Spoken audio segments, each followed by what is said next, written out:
بسم اللہ الرحمن الرحیم۔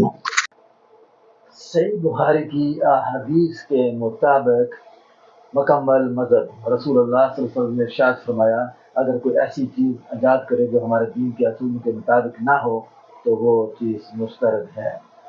تو معلوم ہوا بھائیوں اور دوستوں، بہنوں اور بزرگوں کہ دین میں کوئی ایسی چیز شامل نہ کی جائے جو کہ حضور علیہ السلام کی جملہ احادیث میں نہ ہو، تو ایسی چیز کو صحیح تصور نہیں کیا جائے گا۔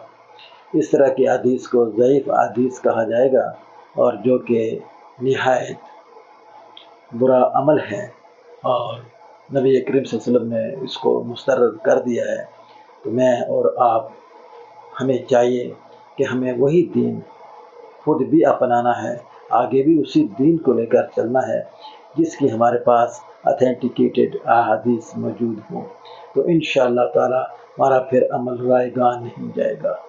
آؤ مل کر عہد کرتے ہیں کہ ہم وہی دین خود پہ بھی امپلیمنٹ کریں گے اور دوسروں پہ بھی امپلیمنٹ کرنے کی کوشش کریں گے، جو کہ صحیح احادیث کے روشنی میں ہمارے پاس پہنچا ہے انشاءاللہ۔